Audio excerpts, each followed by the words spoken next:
All right, everybody. Welcome to another episode of the Perceptive podcast here on Game Wisdom, where he's in the art and science of games. We have kind of a round robin of game developer interviews lined up before the holiday break takes over, and we are beginning the week talking with Colorgrave Games. They are the developers behind the game Prodigal that we played earlier, I believe, in November or maybe even early December. Really enjoyed the game. And joining me from Colorgrave, please welcome Joseph and Brendan. How are you guys doing? Doing good. Hello, doing all right. Thanks for having us. Yep. And thanks for coming on. We've been trying to get our times and such lined up, but it's great to have the two of you on. It's good to be here.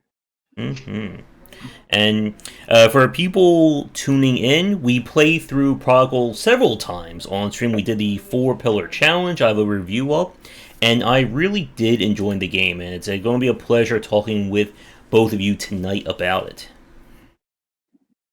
I'm glad you enjoyed it. It was a labor of love on our part for sure. And I've definitely heard that from plenty of indie developers who have come on in the past. Uh, for people tuning in right now to the interview, if you do have any questions for Joseph and Brendan about the game, feel free to leave them in the comments and we'll get to them as they come up. And if you're watching this record and would like to pose a question, leave a comment there and we'll try and monitor things that way. Hey, Mike. So, to get the ball rolling, since this is both of your first times on for this cast, could you talk a little bit about your respective backgrounds? And for people who didn't play Prodigal, what is the game? Do you want to go first since you got a face? Sure. well, I I guess first my role on the team was the lead pixel artist. So I was in charge of making sure that all of our pixel art looked nice. I also kind of worked as the art director. I made sure that our concept artists that we had were uh, making things that I could work with and that would look visually consistent with each other and all that kind of stuff. Um, I went to, I had some art schooling and fooled around with game design and eventually stumbled across Min here looking for people to do pixel art for him. And we tossed around a couple different project ideas before starting work on Prodigal. And I think that's a good place to hand it over to Min. Hello, I am Joseph or Minbron, whichever you prefer. I got into games a long while ago. Always wanted to make them, work on them. I am not classically trained, and I do the code, level design, and story development, all sorts of nonsense for the team. But that's about it for me. All right. I think the So, second part of that question was, Oh, did I miss something? well, we introduced ourselves. I think you wanted us to talk about the The game game? itself. Okay, so Prodigal is we call it an adventure puzzler, and it's got some romance elements that we put in where you can interact with these different girls, progress through their little storyline, and then marry them should you so choose. That was one of the interesting little twists we wanted to add on to it. But think of it kind of like one of those old school Zeldas, like Oracle of Seasons, Oracle of Ages, that sort of thing. And yeah, we tried to have fun with it. Add a little post game challenge stuff. There's a lot of content that's you might not stumble into on your first run through, and there's plenty to discover. So we had a lot of fun with it. when did the team start developing Prodigal? I think development officially started in like December of the year that we no, not this the It was December of like the year before, right? it was like right after Thanksgiving because I was at Thanksgiving and had a meeting, and then I was like, okay, well, we need to finish a game within 8 months. So what can we do? And from then on, it was a lot of hard work to Mm. get the game to where it was. Um, I can't remember what year it was because we did. Was it 2019? I guess so. November, like end of November 2019. Because we spent a year doing post game updates, so must have been. Yeah. Wild. Again, Seems like forever ago. Time has no meaning here on Game Wisdom. Like, it feels like I just had a conversation with a friend of mine. We did that Saturday. I was like, "Oh, we haven't talked for like a year, right?" He's like, "No, it's been like exactly 3 years." I'm like, "It's been 3 years already? What the hell happened there?" It's wild how time gets away from us, particularly like when you're buckled down and paying attention.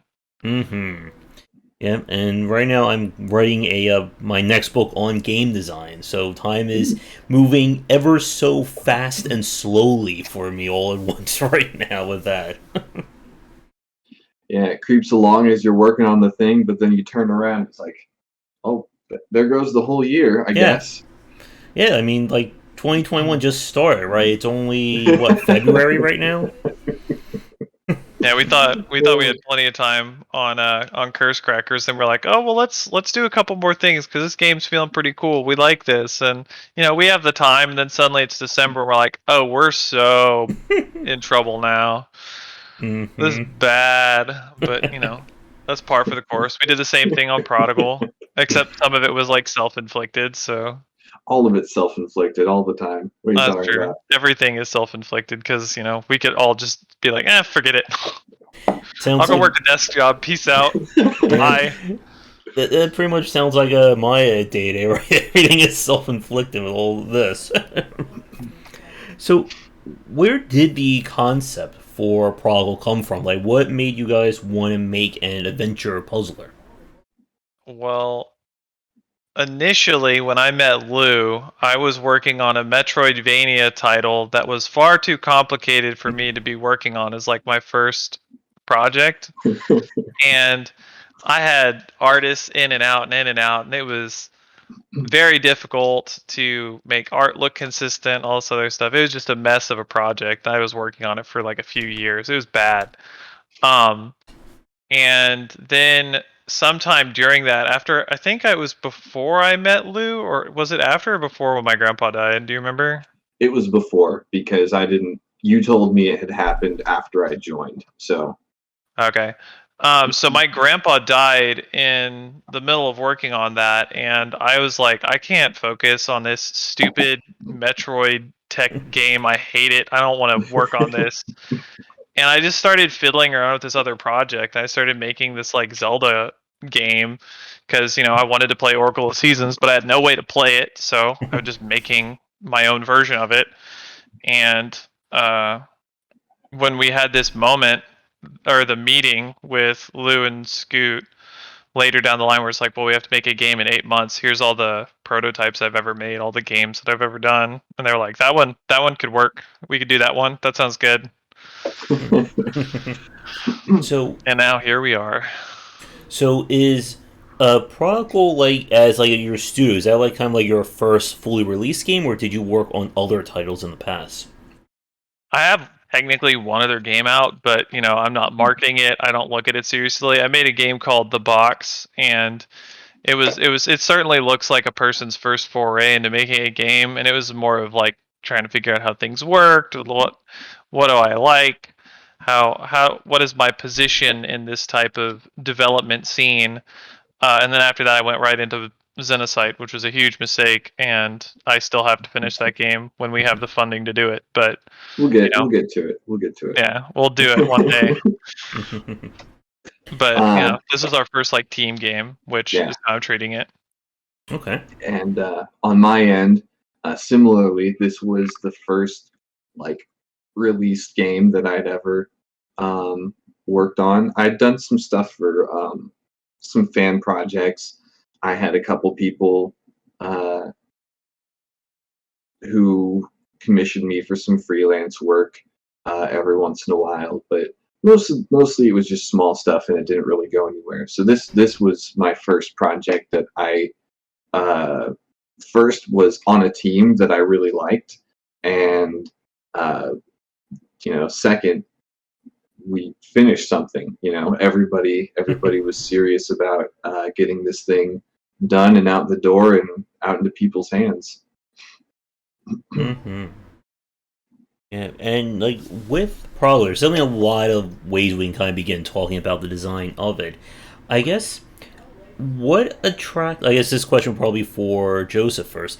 What attracted you to kind of working on like a Zelda like? Like what kind of aspects kind of made you go, yeah, I want to make a game like this? I've been working on a like I said, a Metroidvania, which is a little faster paced and more hectic. I think I'd been playing like heroic WoW raiding and some other stuff. I don't remember what the difficulty was called back then. I was doing higher difficulty raiding, and like all of that stuff is so hectic and lots going on and lots of stress.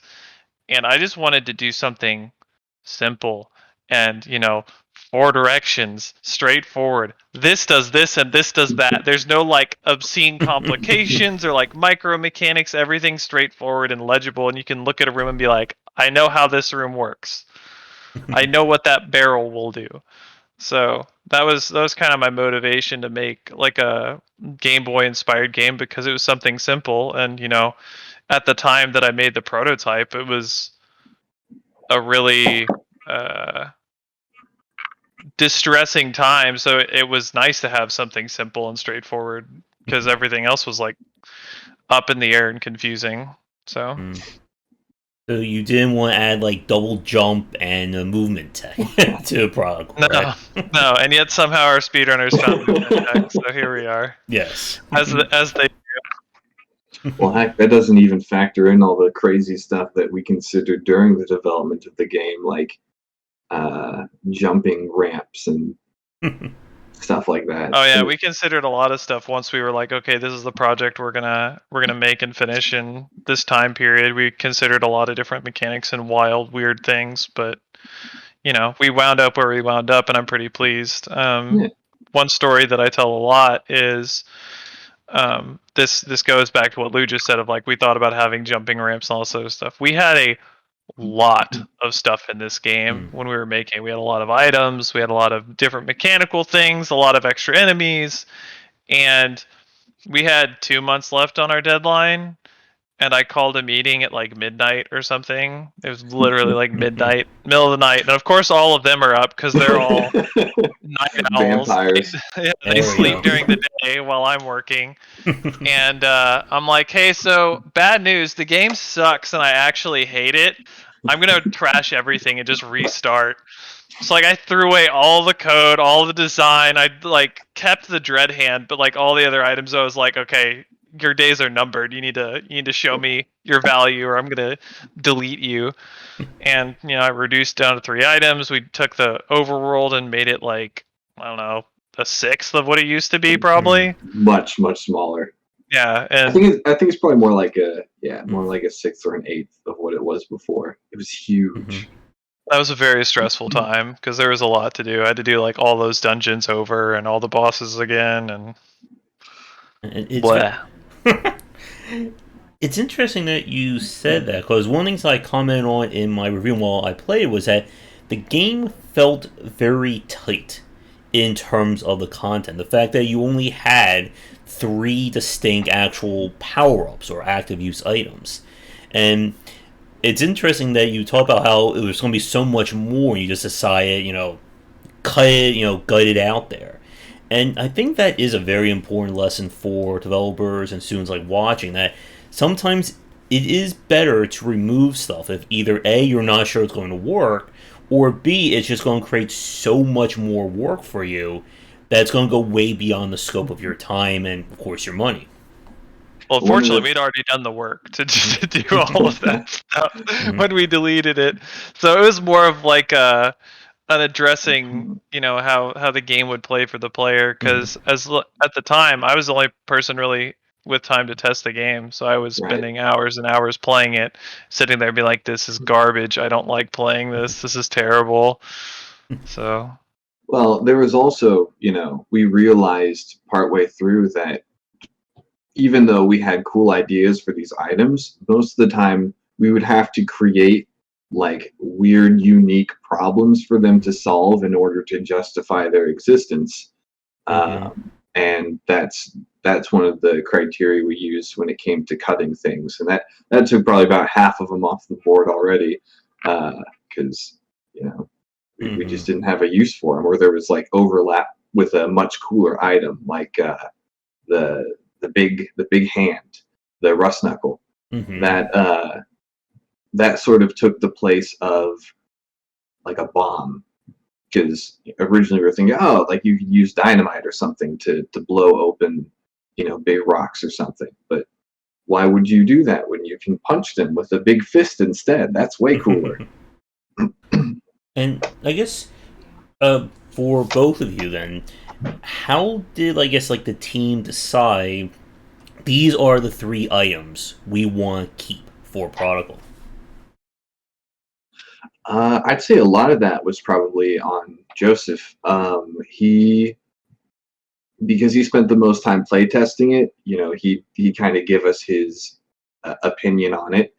We would offer a counter argument to it, or suggestions like, okay, well, maybe we could have it work this way. But I think for the most part, we were all pretty on board with, at least in terms of the item stuff, how that turned out. And it made unfortunately, I had already done most of the graphics work for that stuff, but it did save me at least a little bit of work. Okay, we got to reuse the crossbow. We got to use the crossbow once. It's true. It's true. We did get to reuse some stuff later on. And with, I guess, like the overall world itself, and like going back to what you guys just said, that for every new item you put in the game, you obviously have to justify its use, and that's always been one of the challenges of these kinds of games. That it's often better to have a smaller, more kind of, I guess, higher utility pool of items versus saying, okay, this is the item that lets you run faster. This is the item that lets you run and jump. This is the item that lets you maybe jump on blue boxes, and we just keep going down the line. Because you can, as anyone knows, when you're making games like this, you can delineate down, super far. Especially, again, like going back to like Metroidvania design. Like I've seen Metroidvanias that start with, hey, your first power is ability to walk, and then your next power is ability to jump. It's like, is this what we're going to do? Is my next power going to be to open up the menu? I mean, those could be interesting though, just from the deconstruction of the design, because usually those are very control focused in terms of what those individual things give you. Yeah.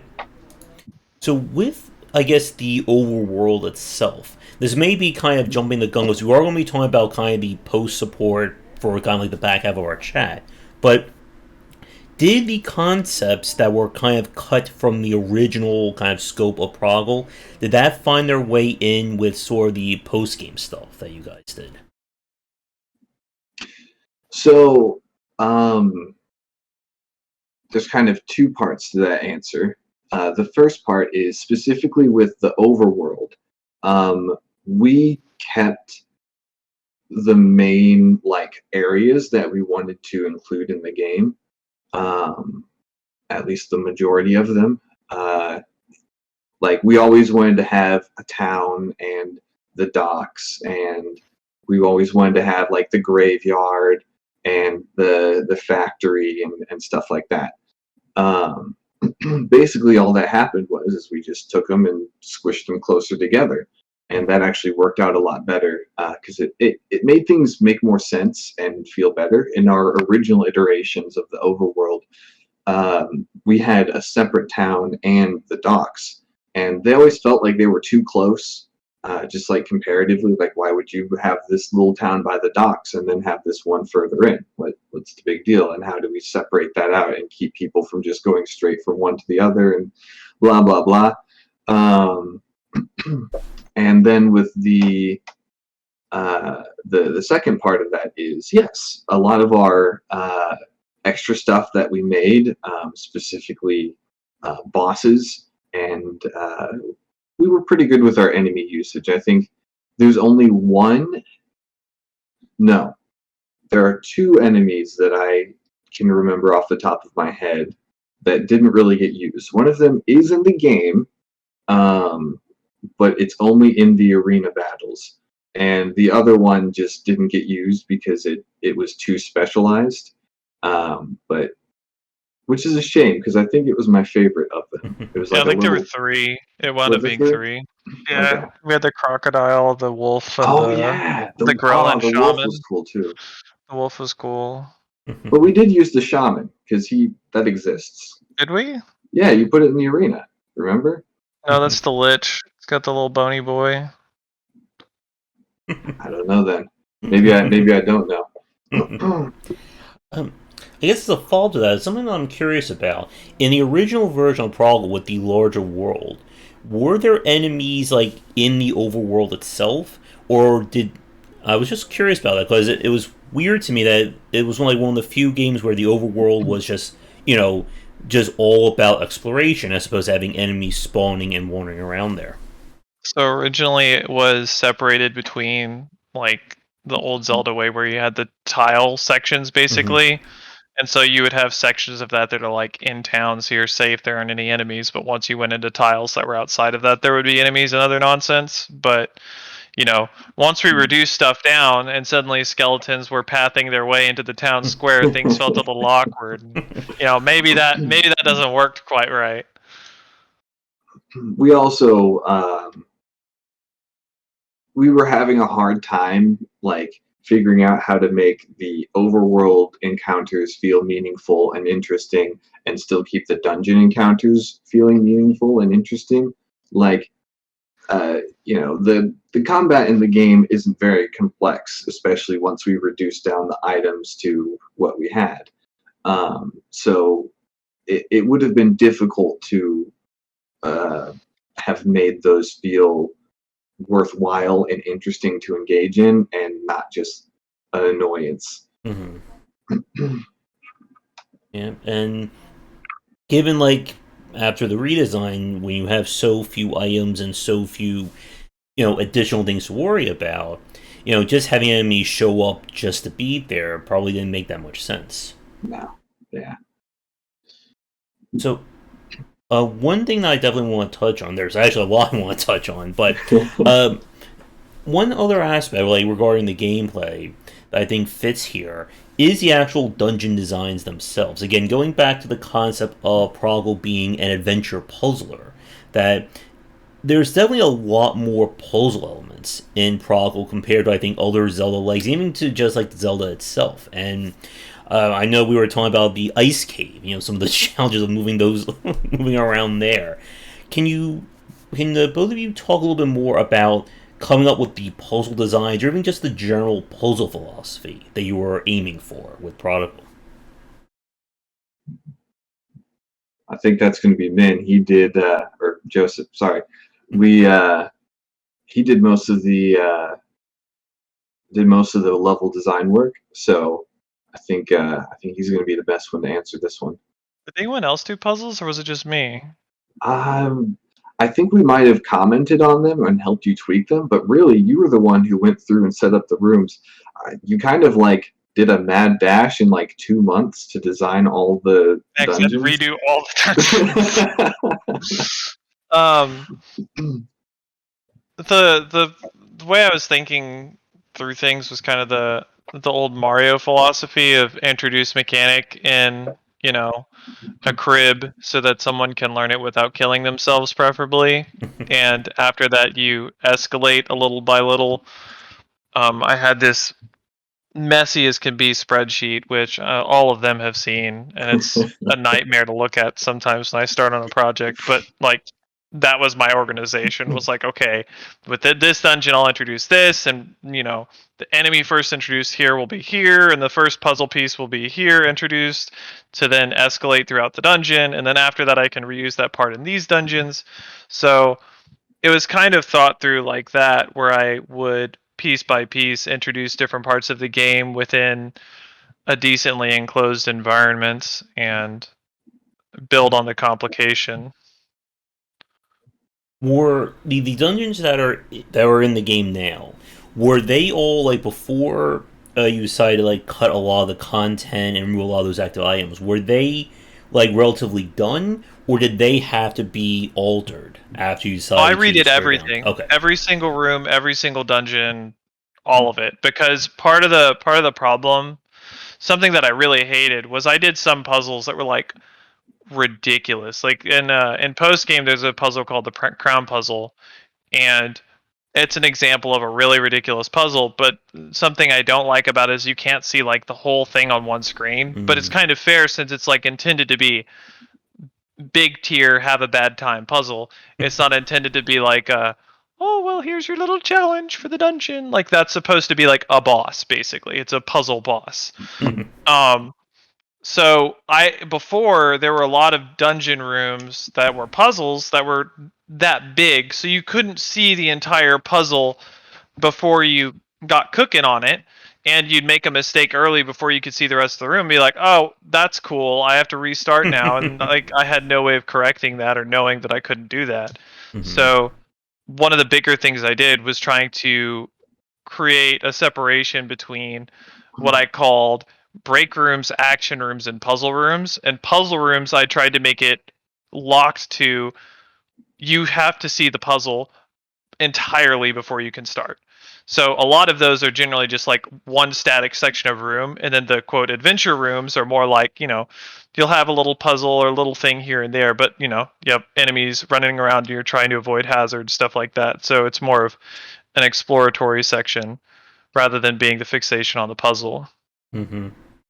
And like in the main game, probably like a few examples of like those larger puzzles would be kind of like in the lighthouse or the final main game dungeon when you have like that one big room where you have to maneuver the orb around or the fire blast.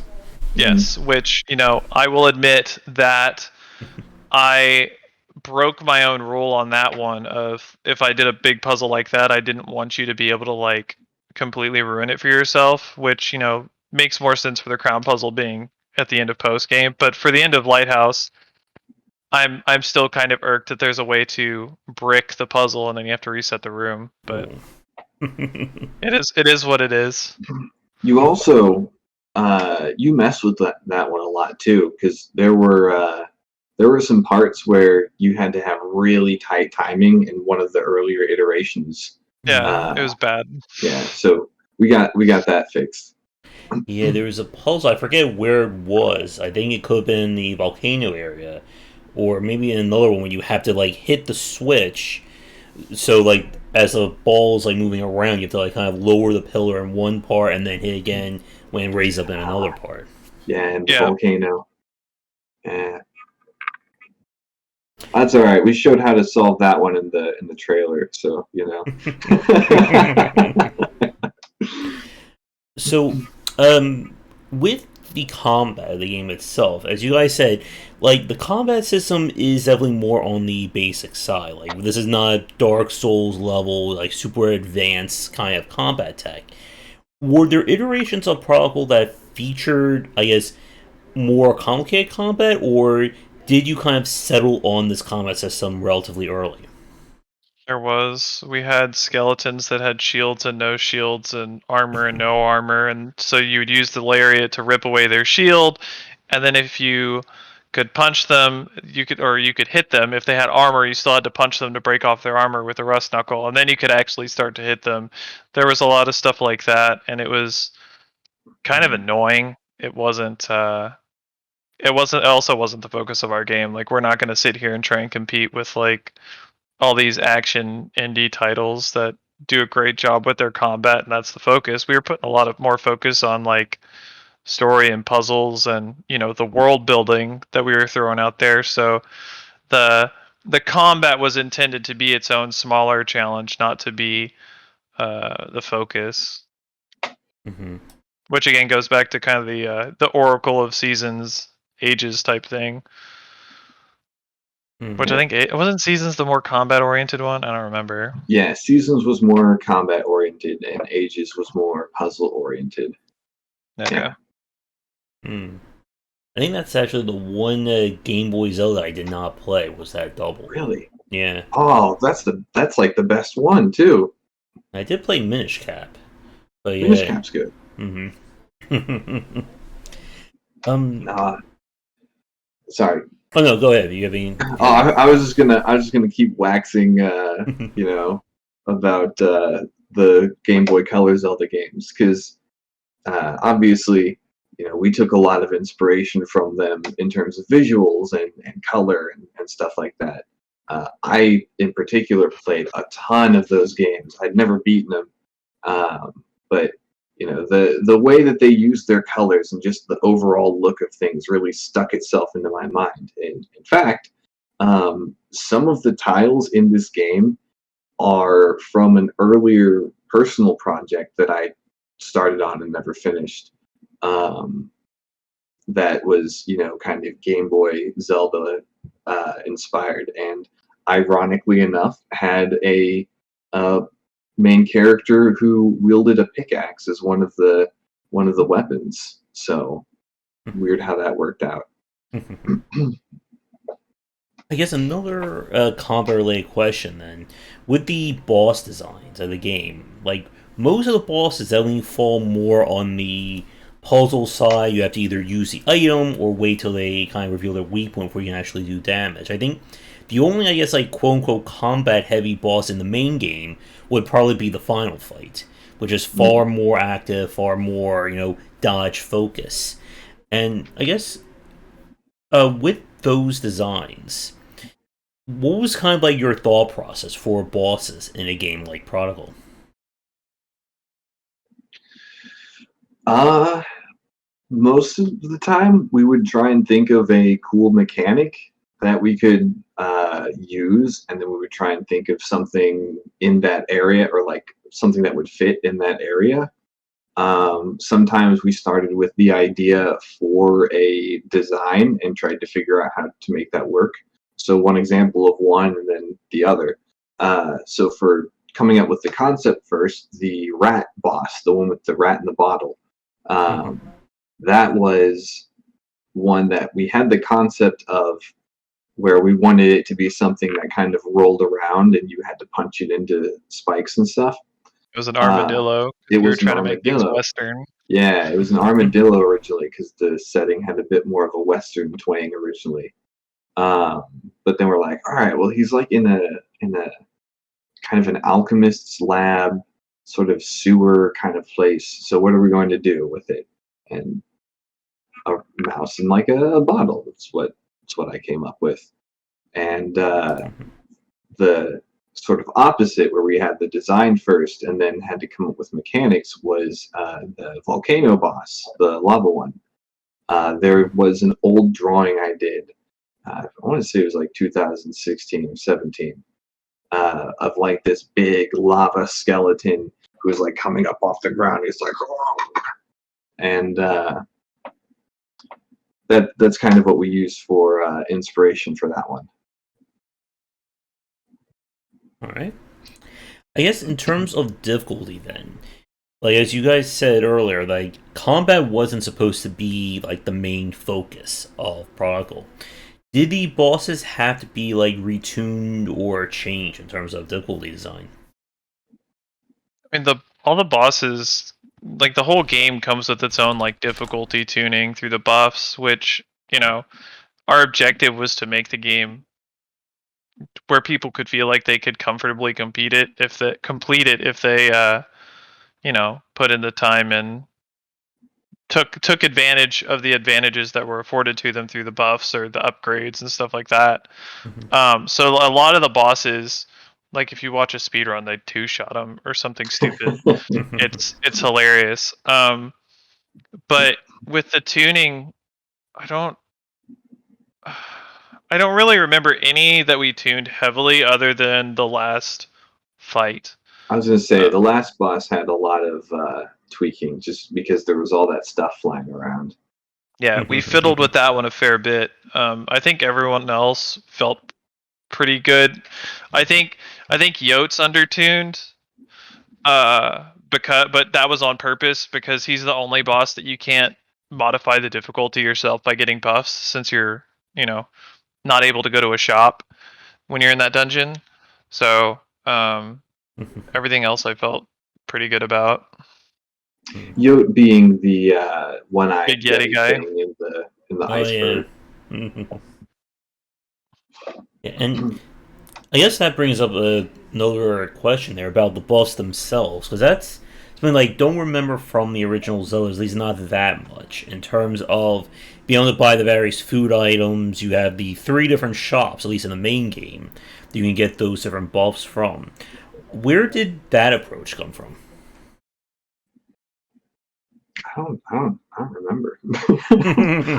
I think we just wanted buffs, right? And we just needed a place to put them. So I hate not being able to run in games. I hate being slow and not having an option to go faster. So I don't know if you've ever played Dark Cloud, but there's an item in that called Dran's Feather, and I'm obsessed with it. It's great. And so, like, one of the first things I added into the game was like a running buff thing, which that wound up being like, oh well, let's make it boots so it's like semi-permanent, and then we wound up adding it as a buff as well later on again. But that was kind of where the buff started, of like being able to modify the player temporarily and then losing it on death as a punishment, because we also needed like extra value for gold, because when we got rid of all those items, you no longer needed to buy TNT, you no longer needed to buy crossbow bolts and other stuff.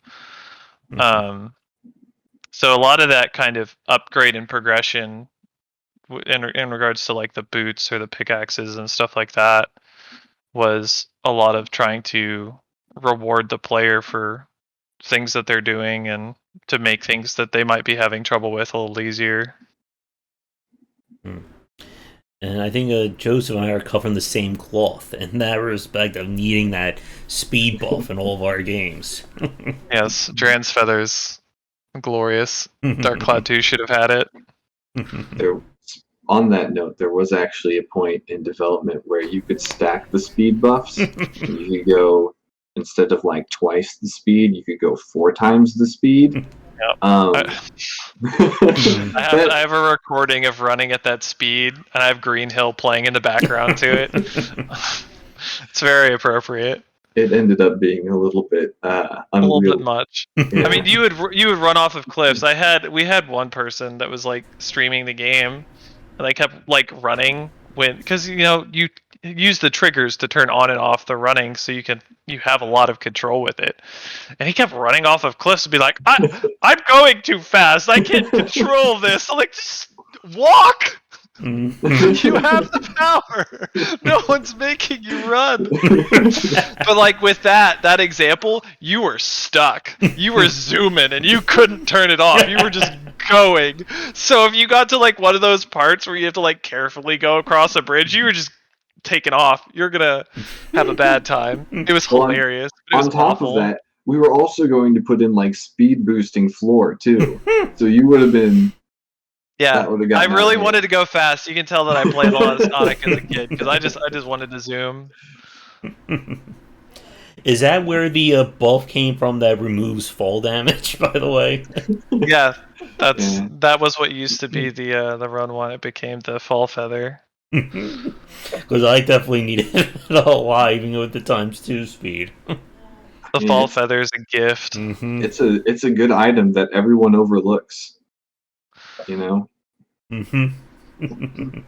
It's kind of funny to watch people play. Like they won't even go into the shops half the time, and like they'll read the descriptions of the items and they don't buy them, and it's weird. Mm-hmm. It's weird. Well, some people look at it as like, well, I'm good enough. I don't need the buffs. I'll beat it without the buffs. Which I understand that, of like you wanna beat it of your own power, not with the the adjustments. But they're there for if you're struggling or if you're on a boss you're stuck on or whatever. Like Head of Van is the best example, because that's a boss that got actually now that we're talking about it, I'm remembering it. Head of Van got tuned a couple times, and he got nerfed a month ago now, because after the game released, anything that was out, I was super hesitant to like do pretty major adjustments on, just because I don't want to be disruptive to people that are running the game, people and their memories of the game. I grew up playing a lot of MMOs, so to me, I remember instances of like, oh well, this quest got removed, or this content got removed, or this continent was changed, and that feels kind of bad. So to me, like, I don't want to go back and wreck somebody's memories. So like they go back to the game and they're like, I don't remember this. What is this? Why is this different? So I was really hesitant to do that, but Head of Van was like one of the hardest bosses in the initial launch of the game, because it was like this obstacle course, yeah, down the rows. And I didn't mean for it to be the hardest boss, but it's like it's the first boss you get into on Act 2, and he would just murder people constantly. And it was generally like the first time when people would be like, okay, I'm getting buffs. I'm gonna full buff, and I'm gonna beat the hell out of this stupid head. And we nerfed it, but that was kind of the first example I would see people breaking on, where they're like, I'm getting the buffs, get this.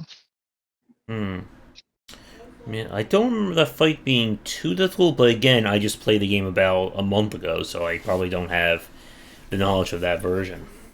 A lot of people rush too. Yeah. So, like, if you take your time on that fight, it's not hard. If you're patient, it's not hard. But most people are like, I'm holding down that run trigger and I'm zooming. I'm going. And, they don't have buffs, and they walk off a cliff and they take damage, and now you're kicked back and there's all the warp holes around you and you're going to take some extra damage. It's a bad time if you're rushing through, because you get doubly punished, which isn't particularly good design on my part. But that's part of why that got adjusted. And I think like one of the things I found interesting with kind of like combat along these lines, that there are lots of ways for you to kind of like quote unquote skip enemy encounters using like the second tier of the rust knuckle to like just like bounce or shoot over one tile gaps, or I think my favorite is using the Ilaria to like pull an enemy into like a wall or a block in front of you, and it just counts as an instant down. Yeah, we wanted to make all the tools have some sort of fun use in combat too. Even after we did all that like culling, we still wanted to try and make things feel valuable. So like the extra knockback on the fist feels awesome. I greatly enjoyed that one. Yep. I guess another question. One thing that we haven't touched on yet, and as a quick time check, we are about 42 minutes in, so we still have plenty of time. And again, for people watching us live, if you do have any questions for Joseph and Brendan, feel free to post them.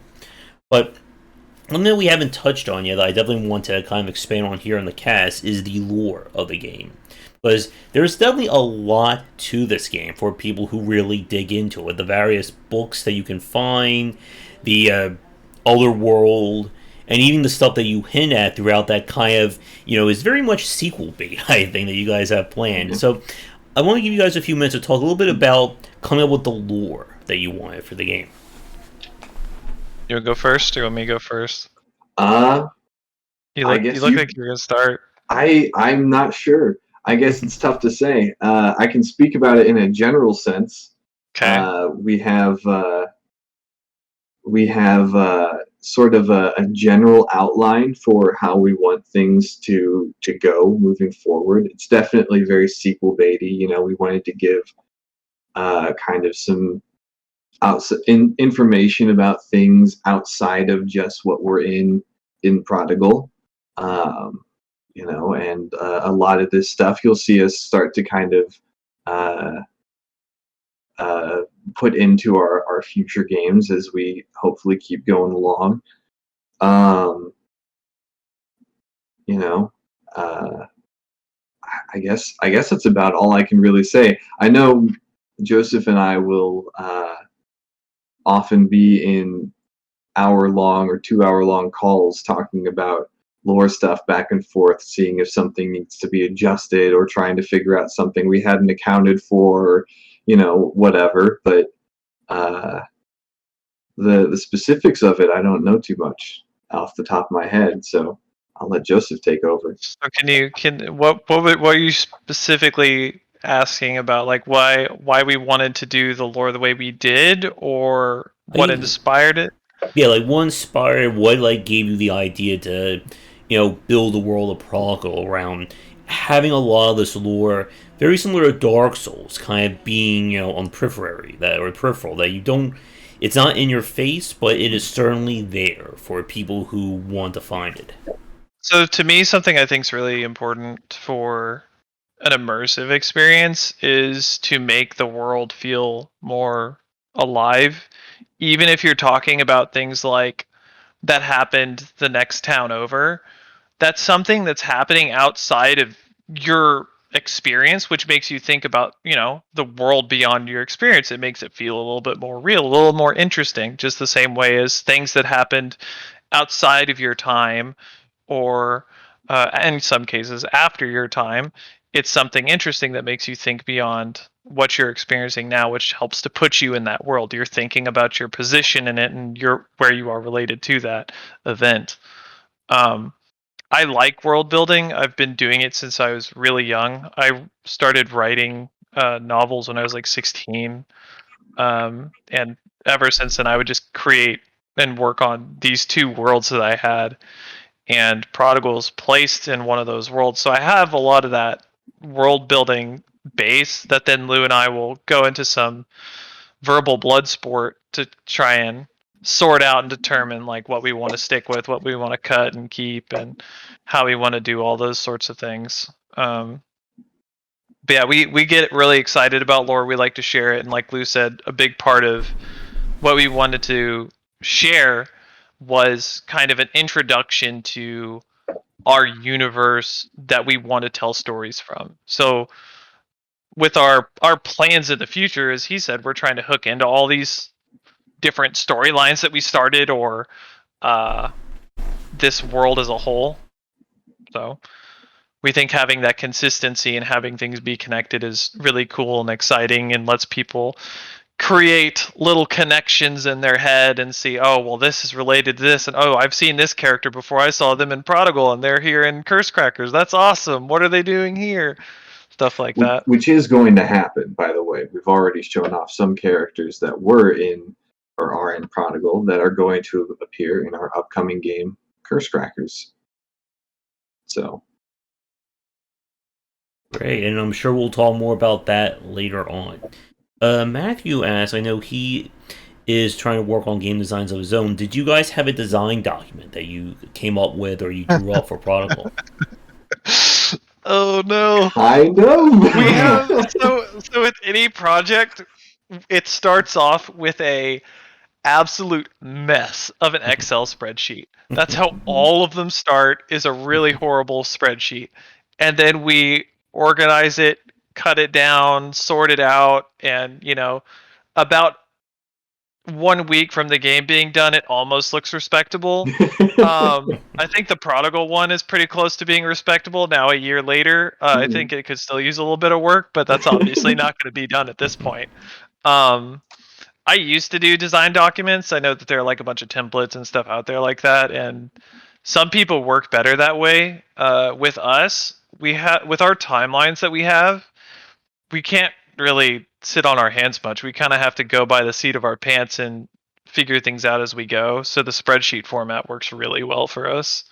Yeah. At least so far it has. And it might go terribly wrong. I don't know.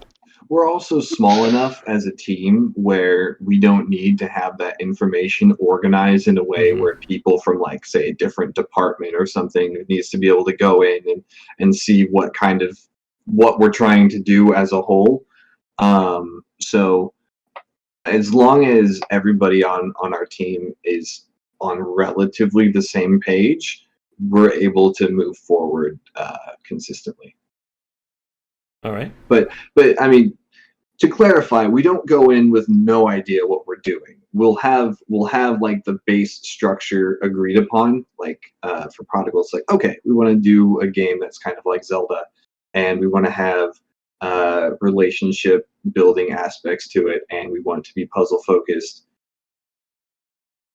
Yeah, like There we'll we have go. a general idea of like how many NPCs that are important, what story we want to tell, what are some of the objectives of the gameplay, what sort of achievements are in relation to that, and then 70% of that gets changed, but we go in with a good idea of what we're trying to make, and then we adjust as we go based on how we're feeling. All right. Now, here's a question. This one I think is definitely going to be for Brendan, and that has to do with the pixel art and the portraits of the game. Like, one of the things that we comment when we were playing was just how expressive they were and how, like, they stood out compared to some of the other pixel style games we've seen. I want to give you a few minutes to kind of talk about, like, what was your process or what was your approach to coming up with the portraits and kind of, like, the very subtle animation tells that you put into them? So, first, the character design was done largely by our concept artist slash character designer, Scoot. And then later, Crystal helped with one or two extra things after Scoot had to take care of some, school stuff. Very busy, talented individuals. But so I would take those designs and I'd basically just translate them over into the size that we decided to work on for portraits. It did not go smoothly to begin with. Some of our initial portrait designs are pretty rough. Keaton was I think the first one that I worked on, and there's some really gremlin-looking Keatons I have saved away, and I've shared them. I've shared them in our community Discord a couple times too, and everyone gets a kick out of them. But past that, I've always been my strength has always been character work. So when it comes to expressions and animation and stuff like that for a character, it wasn't too hard to figure out how they needed to move. I would usually start with some of the expressions for the characters are just minor edits of a base one. So I could just kind of take their head and like move it down a little bit if they're sad, and readjust whatever pixels around the head and back of the neck, and maybe adjust their shoulders, and then of course their facial expression. But when it comes to some of the other more complicated ones, say Caroline, she has a lot of complicated animations. Like her laugh is, I think that was one of the trickier ones to do, because she has like, she's looking up, she's like laughing, and she's moving a lot. Or you have Phil, where he has, I don't know if you got to that in your playthrough, where he, like, his head wiggles back and forth because he's mad. With those, I'd have to redraw portions entirely. You couldn't just move stuff around and clean it up. I hope that answers the question. I kind of rambled on a bit there. Yeah, a little bit. What was your favorite, I guess, character to animate? My favorite character to animate. Phil. Yeah, had to have been Phil, dude. Yeah, he was my favorite to animate. The angry animation is, I love that one. It's probably my favorite portrait animation. But my favorite one, my favorite design out of all of them, I think, is probably River. I really liked what Scoot came up with for that one. Best girl, by the way. That's actually a good segue into talking about the romance options in Prodigal. So again, like, Prodigal definitely has like a very interesting, I guess, a niche of, is it kind of the adventure puzzler like a Zelda, but it also has kind of like that slice of life, marriage, finding true love that we see in Harvest Moon, Stardew Valley, etc., etc. I guess, was the romance option like always a feature in the game, or was that something added later on to development? Always a feature. Yeah. It was always there, even in the prototype that I did. they were originally named after colors rather than having real names. But that obviously got changed. Probably about halfway through the project, I finally got all their names down. It took a little while. He would still call them by their color, which I would know what he was talking about, so it was fine. Actually, I think some of the I was gonna say I think some of the characters still have, like, in my art files, the color names, but I think I actually sorted that out. The only thing I That's think we actually fine. changed with the girls and the dating was originally we were trying to do like bonus dungeon wings and bosses for every girl for the finale of their quest. And it felt kind of weird. It didn't fit all of them at all to like suddenly a dungeon, suddenly a crisis.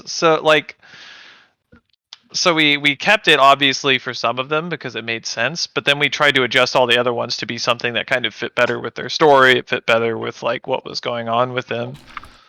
And I can't get into specifics because spoilers. But I will say for one of them, I don't know if you got to it or not, but for one of them, there is something that there was going to be a whole dungeon around it, right? It was part of the whole wing of the dungeon. And at the end of the dungeon, the boss was kind of going to be a joke boss. And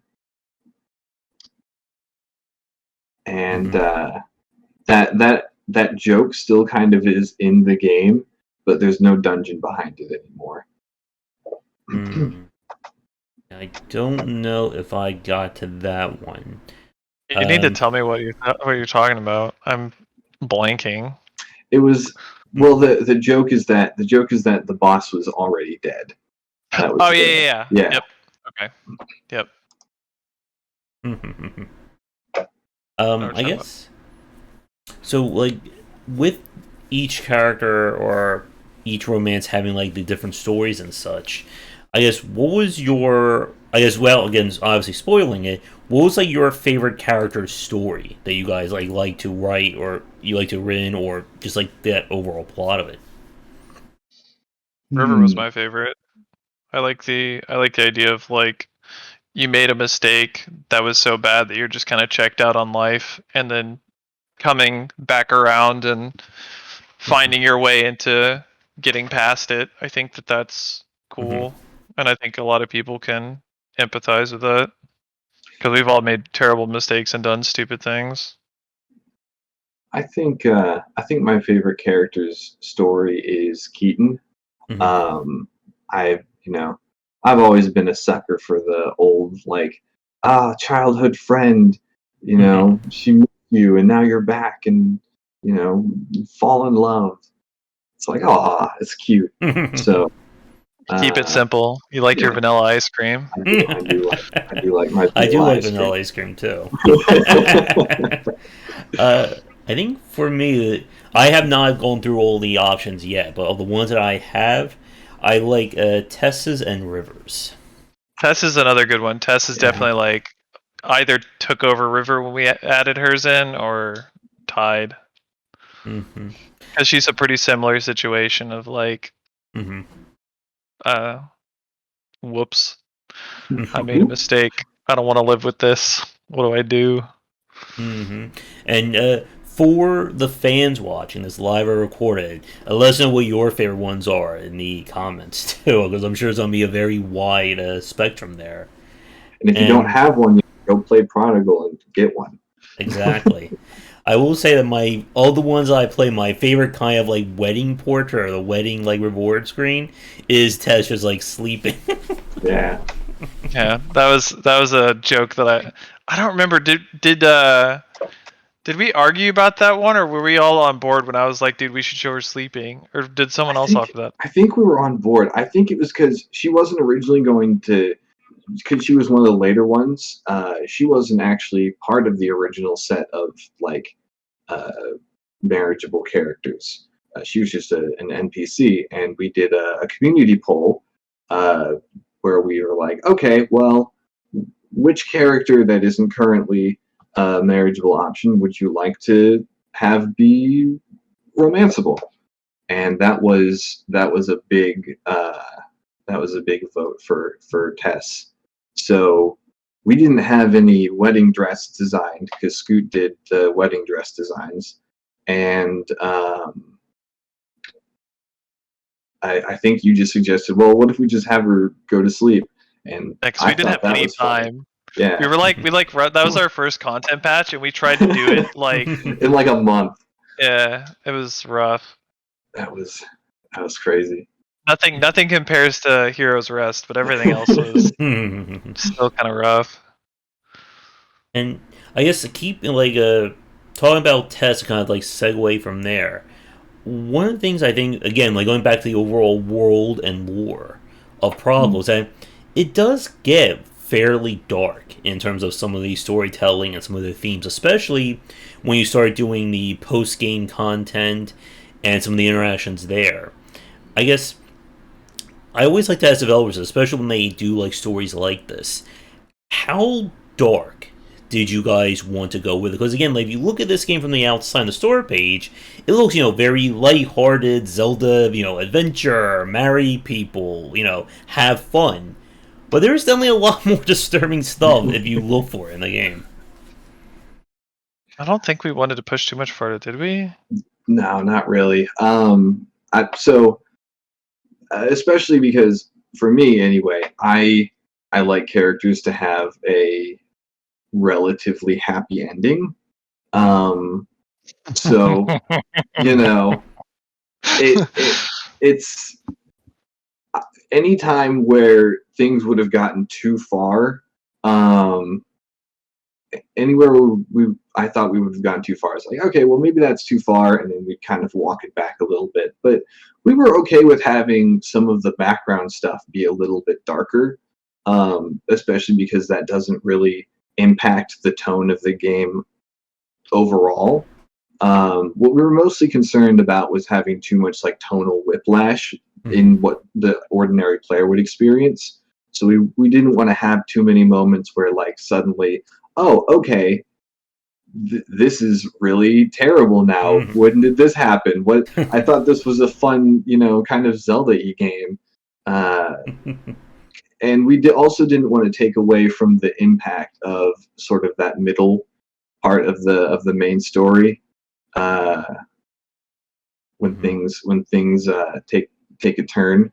So Well, it's also kind of the gateway to like growing up. Like a big part of the story is Orin kind of coming back and becoming the man rather than the runaway boy, and the story that you can experience kind of reflects that, to where a lot of the stuff you're able to access in that second half of the game has the potential to be a little darker than anything else got in the first section of the game. Things are pretty lighthearted and simple and straightforward. Haha, go collect this, it's fine. Oh, everyone's happy to see you. Well, some people aren't, but that's okay.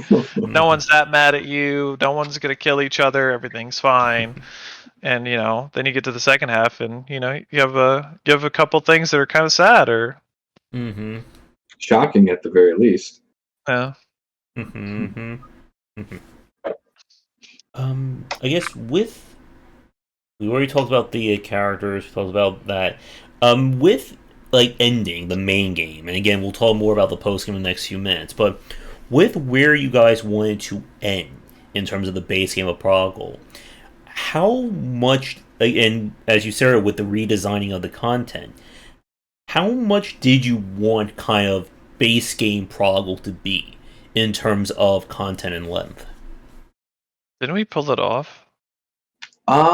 There were a few things that were a little bit less than we would have liked them to be. Oh, Siska.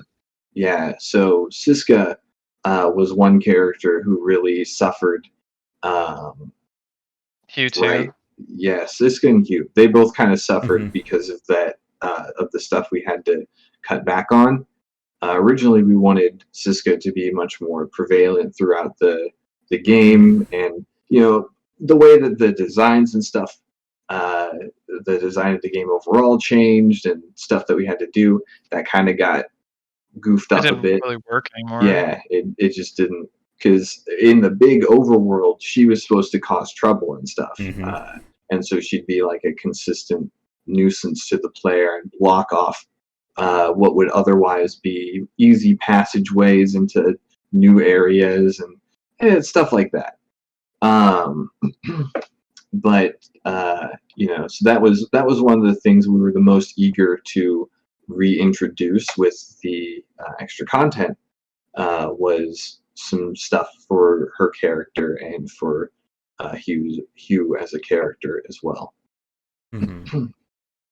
I think those are like the only 3 things that we didn't manage to get into the initial release, because we had all the files for Workshop, but we just didn't have any of the scenes or writing done for it yet. And that actually gives me a really good jumping off point for this next question. That one thing that we haven't touched on is the day-night cycle that is in Prodigal, and we normally don't see this in Zelda-likes. They're often more in the slice of life and farming sim kind of games. What was the decision to have that versus just having every day it's always 2:00 in the afternoon? I think just to kind of make it feel a little bit more alive, right?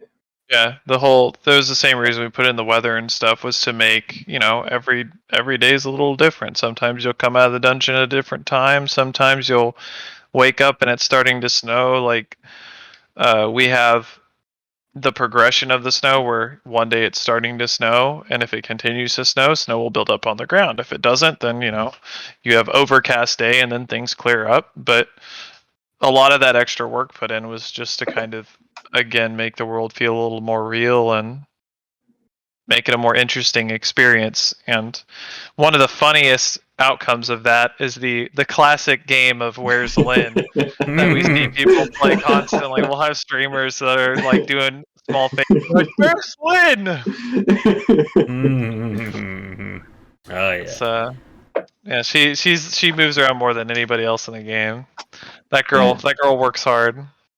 She moves around the most, and it also is weather dependent because she has special places to be depending on the weather. So, out of everybody, she's got some crazy stuff going on. And that actually is a point that I wanted to bring up. Like, one of the things I did find, not so much as a problem, but more of a nitpick for me, is how the day-night cycle kind of affects the different storylines. So for people watching who didn't see the game, like, from what I noticed, like, in order to move everyone's relationship forward, it always requires you to sleep and kind of move the day around. Like, it's not a case of like go into a building, we have the event, go out, and then go back in, we move to the next event. It's, go in, go to a bed, sleep, and then go back and move to the next story. And I just wanted to ask, like, was that kind of more of a gameplay decision, or maybe like a technical limitation, or somewhere in between? So there's a funny story. You're gonna talk about the door. I am going to talk the door, but the door is a funny story. So, Keaton's, the bar, right? There was a problem early on. So originally, the events were not tied specifically to days. Just have. I mean, they kind of were, but not as much. It was that door didn't have a day cooldown. Everything still functioned on the days thing, but there were so many people that could trigger off that door. You could have to go through like 4 or 5 scenes before you could go through the door, which was obnoxious. Which is how that works. But the thought process on the days thing was, you do a dungeon and then go talk to people, walk around the town and engage with the world, then go do another dungeon. Which you do a dungeon, it's probably going to be the next day. The expectation wasn't really that people would go to the end of the game and be like, all right, I'm gonna get married now, time to spam sleep and talk to people, which that seems to be what people do because they want to compartmentalize what they're working on, I guess. So if we tried to approach this another time, I think we would try a different approach. But another part of it is like, we wanted there to be some passage of time between these events for them to make sense, for them to again feel more like a thing that's occurring in the world that you're in, rather than just like, all right, time to trigger event 3, here we go. Because you see people do that all the time in games where they're just chaining through events, and sometimes it can be rather comical that, we just went from a scene where this girl is bawling her eyes out and upset and it's having a really bad day, and you go to the next scene and she's perfectly fine, everything's okay, nothing to see here. You're like, wait, what the heck? What's going on here? I certainly understand the frustration. It's just,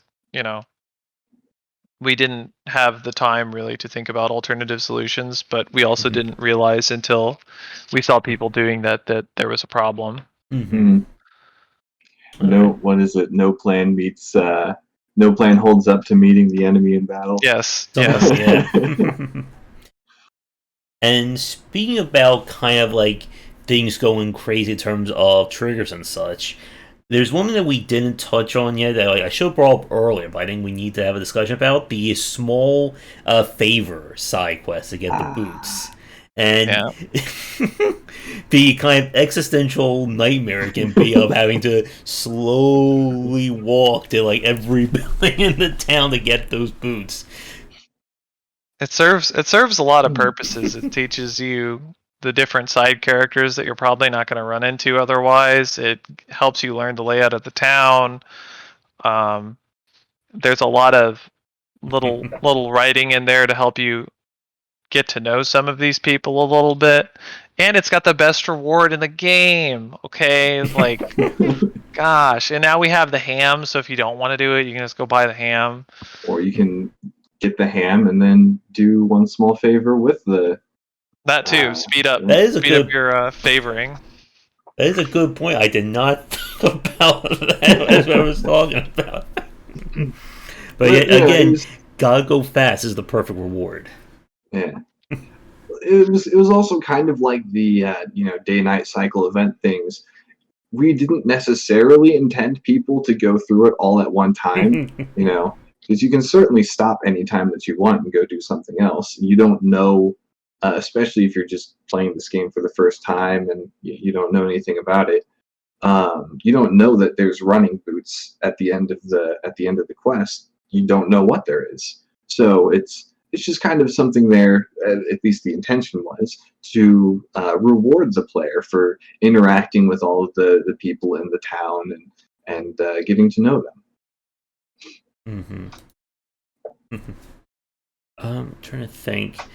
I do want to talk about the post-game stuff. I'm trying to think if there's anything else main game that we didn't touch on yet. We talked about the bosses. We talked about the different quests that were added in. I guess anything main game related that we haven't touched on that either of you want to bring up? Not that I can think of. I think I'm good. Okay. So, as another time check, we are about an hour and 13 in, so I figure maybe another, I would say at least maybe 30 to 40 minutes, give or take, if that works for both of you. Sure, until we run out of questions, I guess. All right. And again, for the chat, if you do have any questions, feel free to pose them. I think with my internet issue, it may just the fact that it's a very quiet Monday, we don't have too many people on, but I'm sure when this goes up recorded-wise, I'm sure the fans will come out and ask there. Trying to think if there's anything else. We talk about the relationships, we talk about boss fights, we talk about coming to or ending up the game, or ending the main game. With regard to kind of like the other dimension, or the colorless dimension, was that in the area that was originally in the game, or was that something added in after you guys decided to kind of square back or shrink the world? That was originally, sort of originally in the game. It was something that was brought in very early into our discussions, and actually, as a result, it was going to work a little bit more like in, say, Oracle of Seasons, where there were like multiple entry points into the Subrosia world, the lava world in that game. We kind of wanted to do the same thing for the colorless world. But much like with the original Overworld, we didn't really have a good way to make that interesting, and then we shrunk the big overworld. It's like, well, we really only need this stuff in there to make it worthwhile. All right.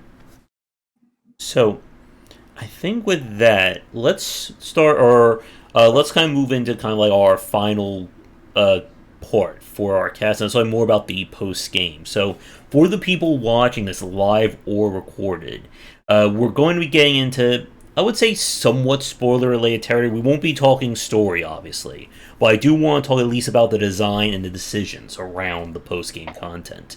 So, with that said, I guess to start things off, obviously Prodigal came out in 2020, and as of the time of our chat here, we're doing this in kind of mid-December. You guys just finished kind of like your post-game support, right, for Prodigal? Okay. Yeah, our planned post-game support has ended for Prodigal. Okay. So we're still patching and working on stuff, and the new content is not. We've finished our list of new content that we were trying to mess with, but still bug fixing. Okay. So I guess my first question for this section then is, what was the decision to work on post-game content for Prodigal, and what was kind of like your overall goal? Because again, when it comes to post-game stuff, you can put whatever the heck you want into a game once it's already out. But what did the team want to focus on specifically? Just you got that. Did you have anything that you specifically wanted to add when we started that? I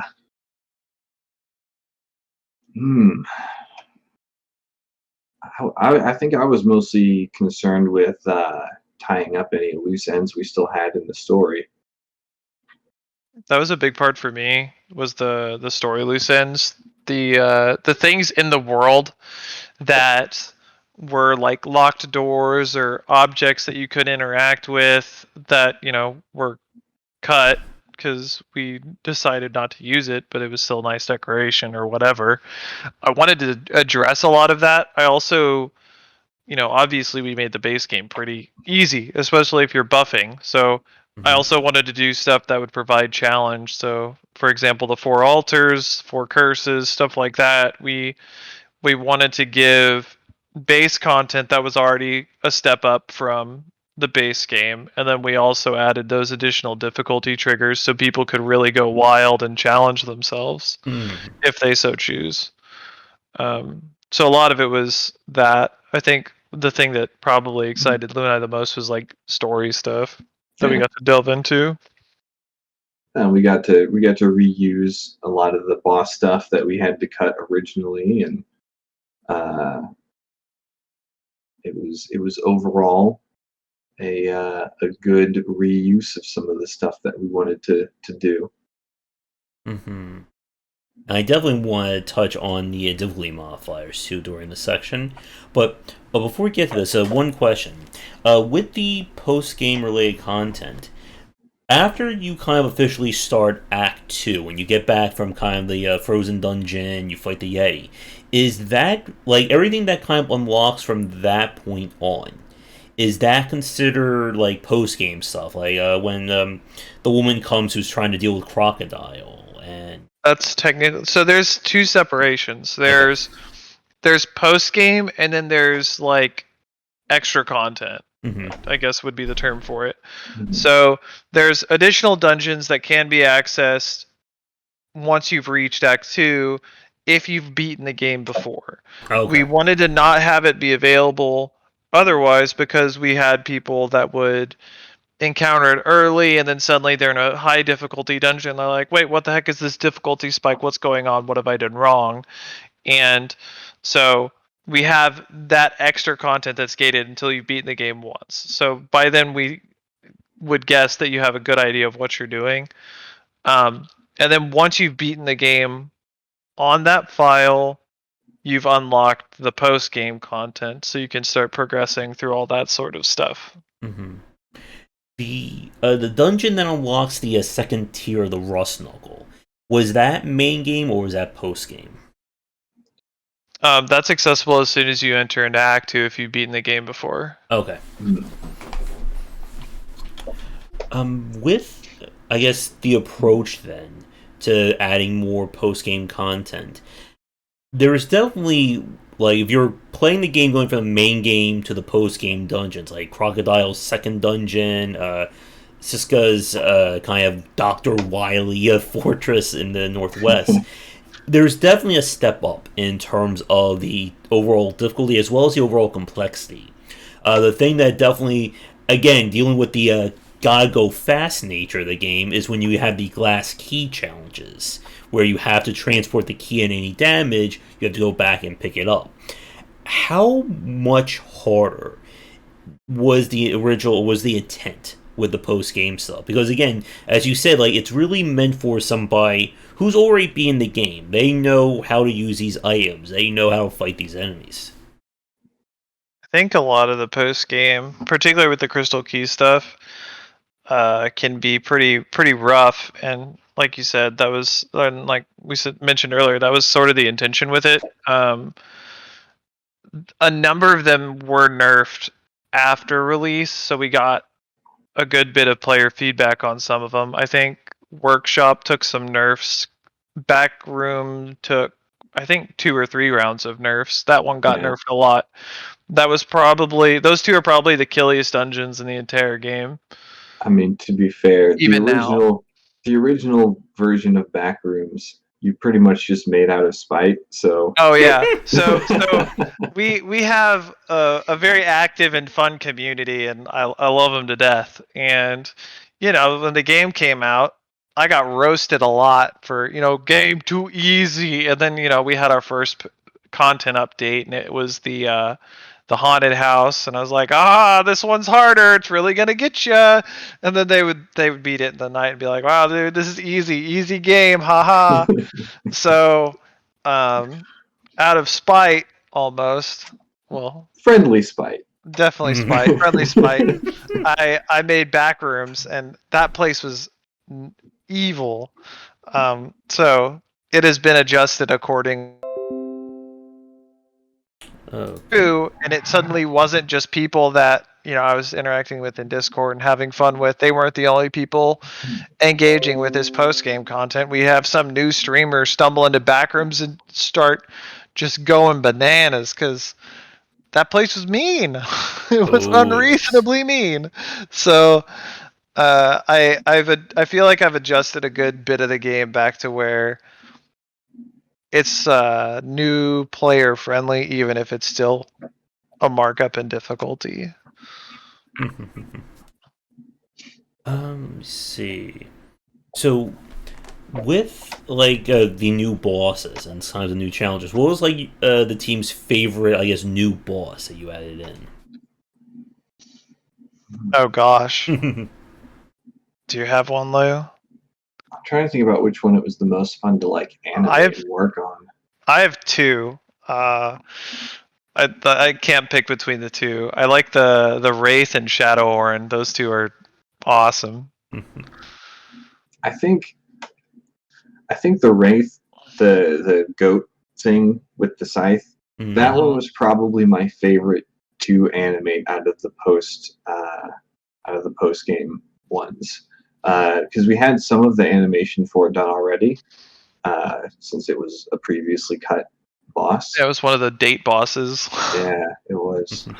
But then instead, I got to do a couple more animations for it and do some really crazy stuff with the fabric animating, and as long as you don't have to do it too much, animating fabric is really fun. So I enjoyed that one.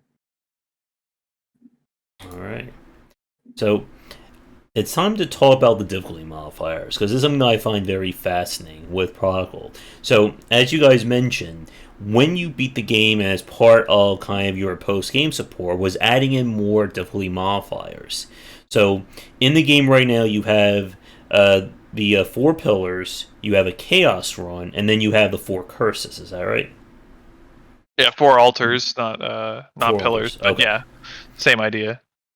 I guess when it comes to making these games harder, and this is something that I always like to talk about in a lot of my design videos, it's very easy to make something just ridiculously difficult, punishingly so. With coming up with interesting challenges, though, that's a different story. How did the team kind of decide on, I guess, how to, make those difficulty spikes? What did you exactly want the 4 altars to be versus just saying, okay, everything is now instant death, you have no money, and let's say the screen just, flickers on and off randomly while you play? I honestly don't remember the process. I think the only thing I remember is messaging Lou and asking him to make altars for the things. So the process basically went, you sent me some ideas for things, I told you ones that I didn't think would work, and you came up with something else because I didn't have any good ideas. But from what I understand, the way that you kind of tackled it was you went after the different advantages that the player could get up. So, there's one that takes away your ability to get money and therefore gain items. There's one that takes away your ability to gain more health. There's one that takes away your ability to rely on, the relatively forgiving death system.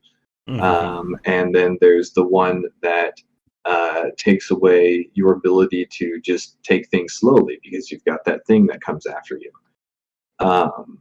So that, intentionally or no, that's kind of what it ended up being in terms of difficulty modifiers. I don't actually remember what the curses do, so I can't comment on those. The curses were, I had 3 of them down.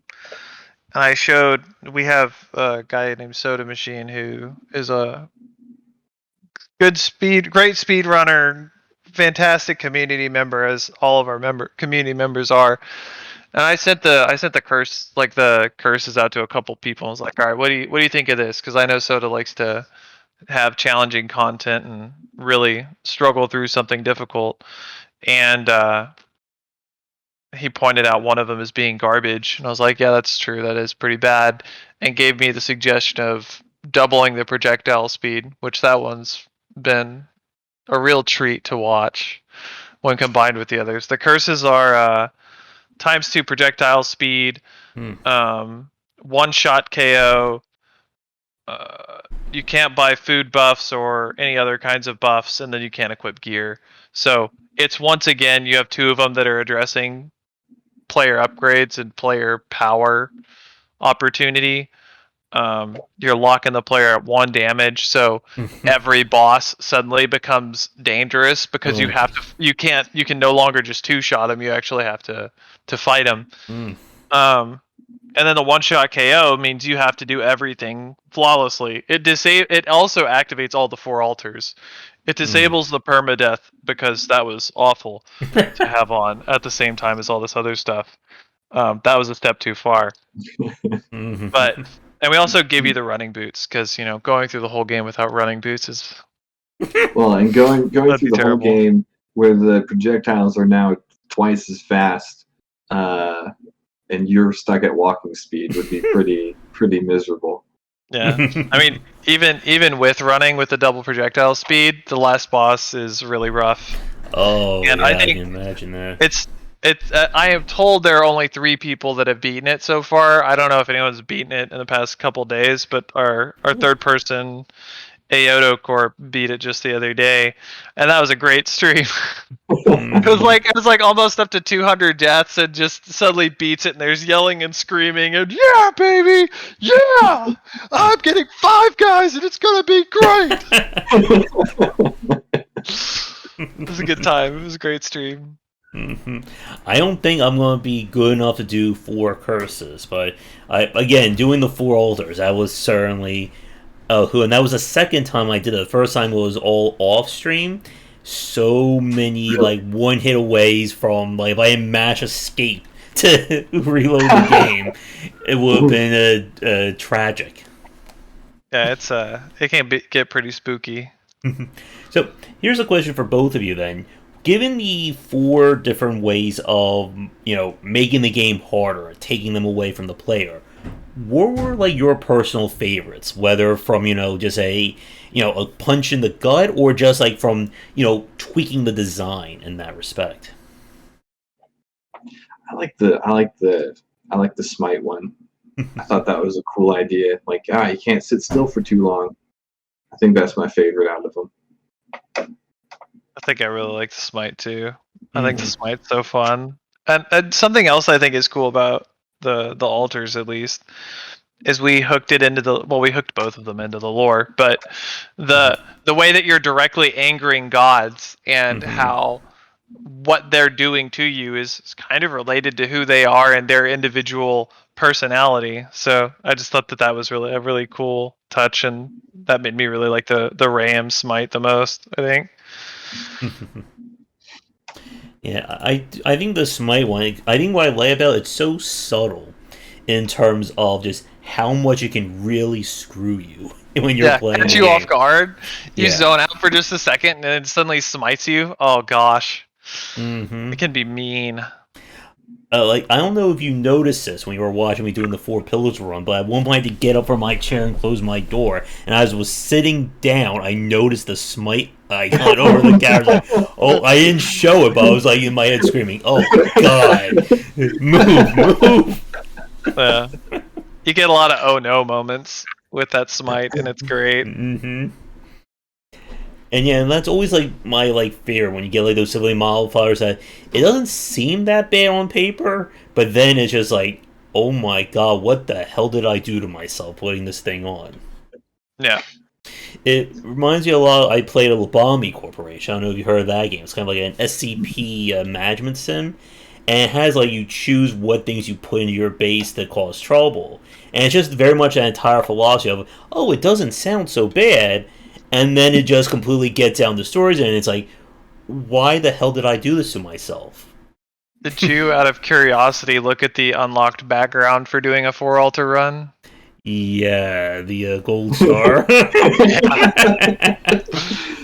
We worked real hard on that one. We're very proud of it. I think that's my favorite background. Very, very easily.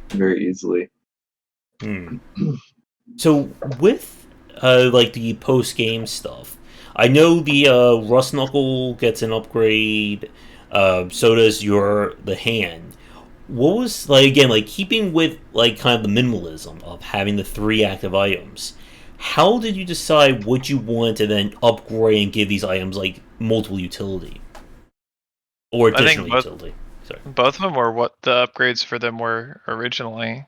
I think originally we planned for them to get upgraded at some point, but we took out the dungeons and stuff where you would get them, because we had all the dungeons, but they were like second wings of the dungeons that you would go through and get additional upgrades and stuff. But that made the dungeons feel a lot more confusing and weird and too big to kind of keep in your head. We wanted to keep them all manageable enough to where you could kind of keep an idea of where you were in relation to the entrance and the statues and everything else. That's why a lot of the dungeons are so quick and tiny. We wanted them to be able to fit in your head. And once you threw in all these side paths for this section you couldn't even get into, that just created confusion and made it harder to remember things. We also didn't want to create a feeling where people thought that they needed to still find something in the dungeon to get through to that part. But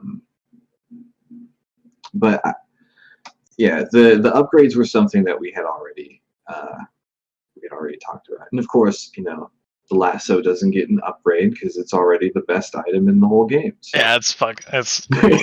Yeah.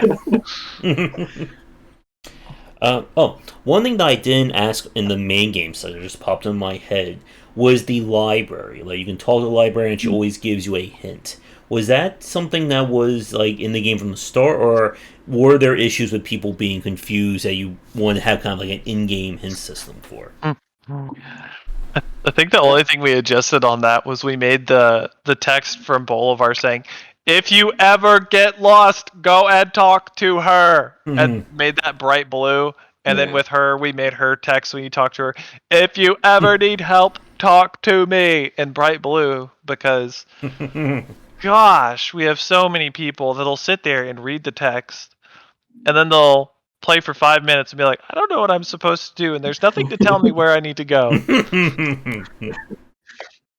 Yeah, we wanted to sort of tapping into that classic game design philosophy, not have something like pop up or intrusive that would tell you where to go. We wanted people to be able to go and explore and find things and get lost, because that's when sort of the exploration takes place. When you find stuff is when you're lost. Yeah. So, Yep. it's a small overworld too. So we're like, people can't get that lost. People We will have had always some- get lost. We have had some people who were not able to find their way out of the town, and that's always confusing to me.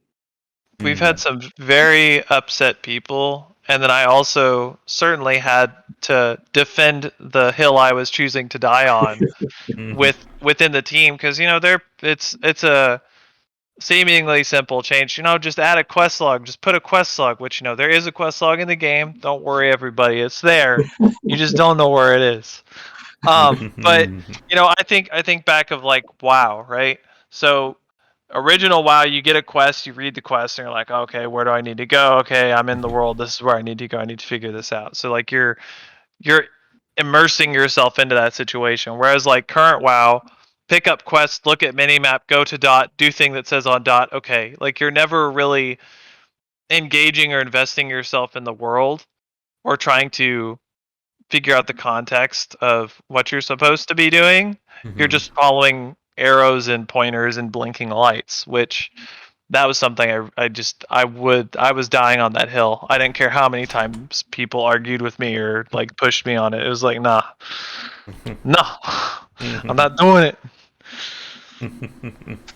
There's like some modern conveniences with games that I think are a detriment, and I think that is one of them, because it's allowed a lot of people to make their stories or what's going on pretty vague or unclear, because it's like, there's an arrow, just go to the arrow, you're fine. Just do what the tooltip says. It's definitely a tough line to walk in terms of how much you show versus how much you tell in that respect, because it is very difficult for some people when it comes to where am I supposed to go, what am I looking for, and if you're not careful, they're going to get turned off before they can really get into the game. But there is that sense of, and this is something that I find with a lot of like the open world style games. So I turn it on, and instead of having a space to explore, I'm just assaulted by UI elements and icons, and go over here, you have quests over here, you need to go over here. And it's like not really giving, I think, the game enough room to breathe, in a manner of speaking. Yeah, that's part of why we shrank the world. And, the reason we set up the events the way we did is because we wanted, even if, like, you're going to get lost, it's going to happen. But the intention was to make it feel like, even if you're lost, you're going to stumble into at least something. Like, we have Phil that spawns randomly around the map at different times, and you might stumble into him this time that you're lost, or maybe you're lost this time and you stumble into that dungeon you can reach earlier. There are all sorts of things that you can just accidentally stumble into and make your time not feel wasted, because to me that's the key. If someone's lost, that's fine, but if they're lost and their time's being wasted, that's bad. And there are definitely areas where I did a bad job, and I think I could have improved. And I'm obviously taking notes as I watch people play and thinking on how I can apply things in the future. But as far as things go, I think we did pretty well.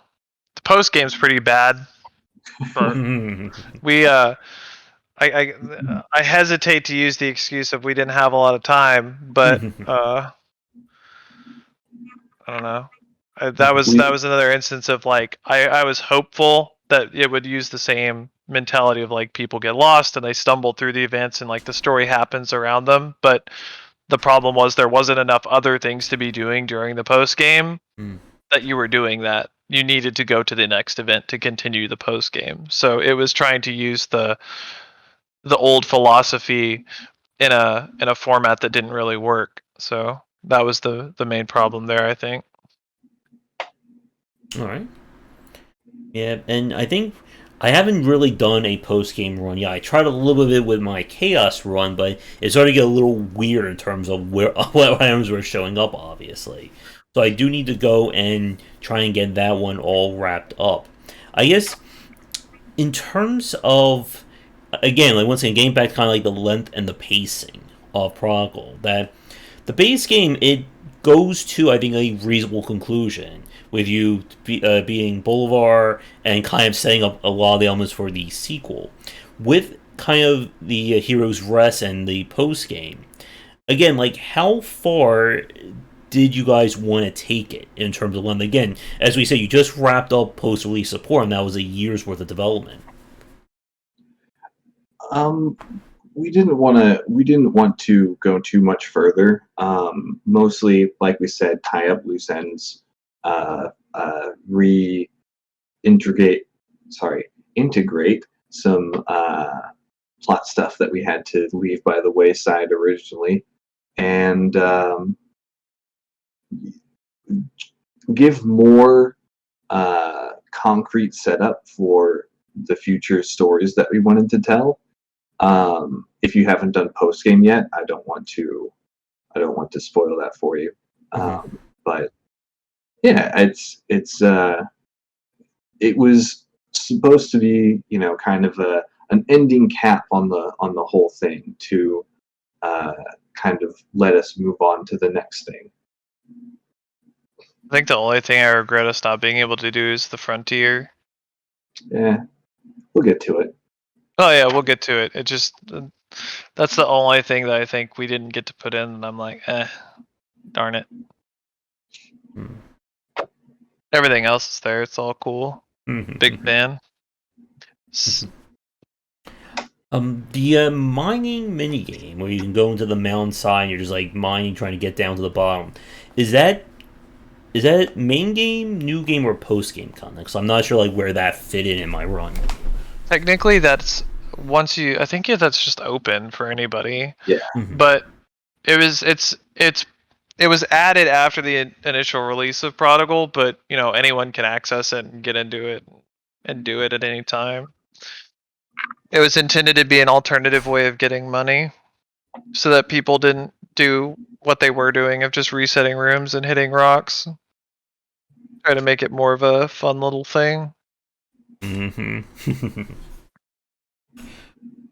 I think I'm trying to think about any other questions. I guess anything for either one of you regarding like post game development or things that were designed.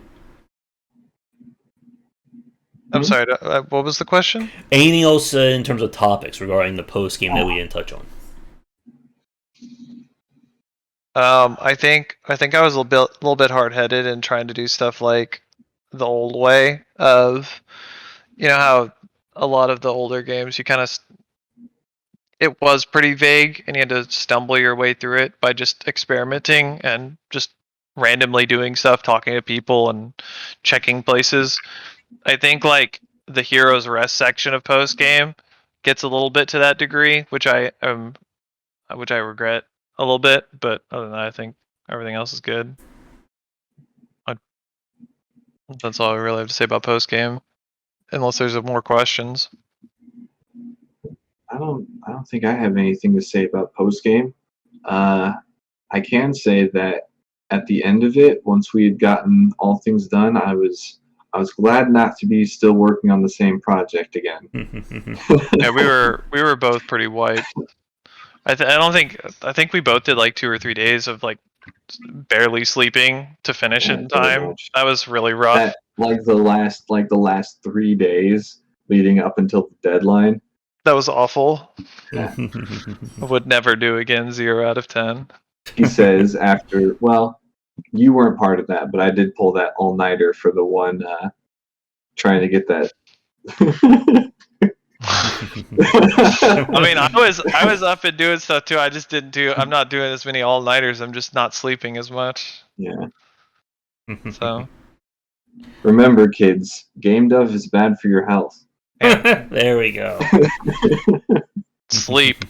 Yes. All right, so I think with that, I guess for my final set of questions for both of you will be kind of talking about your next project. And if there is anyone still watching this live, this will be officially last call for questions. And again, if you're watching this recorded and we'd like to throw some questions, feel free to type them in the comments there. So, for both of you and for the rest of Colorgrave, what is your next project going to be? Well, our next project is called Curse Crackers, for whom the bell toils. It's a bit of a pun there, but it's going to be a platformer, sort of old school. But we're hoping that our additional movement options that we're including in the game and our fun environments and characters are going to have it catch people's eyes. It's a high mobility action platformer with plenty of cute girls and story to engage with. There's no dating nonsense like in Prodigal, but we certainly have some awesome characters that we've worked on and had the joy of working with Crystal and Scoot again to bring to life, and we're excited to show them off. If you haven't checked the Colorgrave Twitter account, we actually have posted recently on there some of the NPCs and their idle animations. So I highly recommend going and giving that a look. All right. Was a decision to make Curse Crackers an action platformer kind of like to kind of switch gears away from Prodigal's design? Because I know especially with indie dev and like pouring all your resources and energy onto a singular game design or a singular gameplay loop, it can be very freeing to kind of say, let's do something different this time. Yes. yes. That was definitely part of it, and it probably would have been easier just to turn around and make Prodigal 2, but I don't think that would have been well for our mental well-being after being that hard on it for that long. So, and I think it also gives people a chance to, I don't know, kind of cook on the original game. We're also putting out something that it doesn't rely on knowledge of the previous game. It doesn't have like a number 2 on there that makes you think like, oh, do I need to play the first one to understand what's going on here? What do I do? And a different genre invites new people to come into the community who maybe the action adventure puzzle game isn't their cup of tea. So. All right.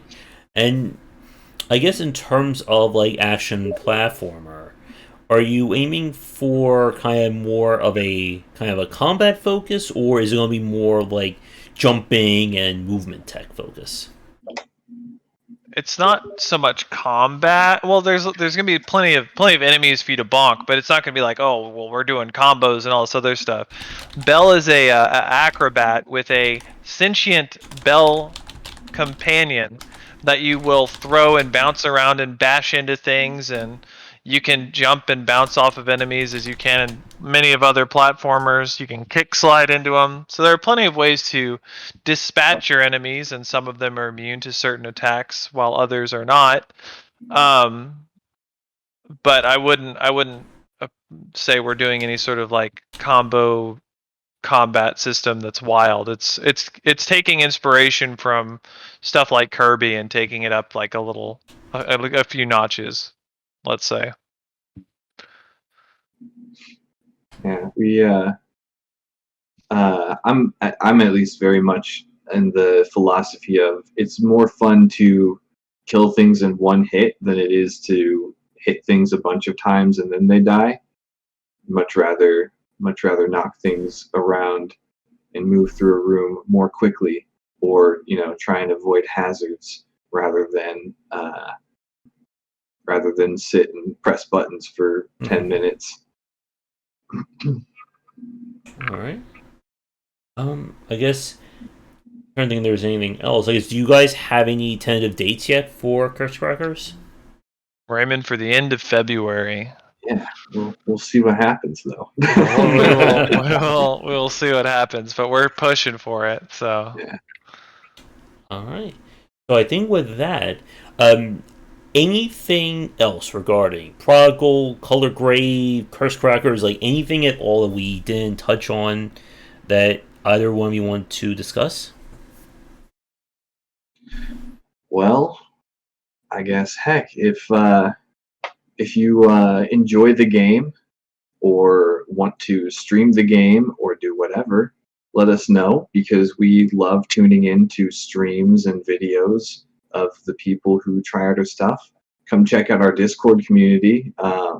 It's not always the most active place, but it's full of people who enjoy the games and they're all pretty cool in their own right. So, we'd love to have you join us. And I also, from time to time, will post unused assets or old concepts of stuff. So if you kind of want to get a sneak peek of what goes on behind the scenes, you can hop on in there and hang out. We also stream our art process. Like I'll stream during the week some me working on the graphics for the game, and our concept artist, although she's out right now because she's got some work-related stuff that she has to take care of. But she'll also occasionally stream concept work, or if she's working on a big piece of promotional artwork, that'll get posted or that'll get worked on stream as well. So if you're interested in checking out any of that stuff, come hop in and see the Discord. Mm-hmm.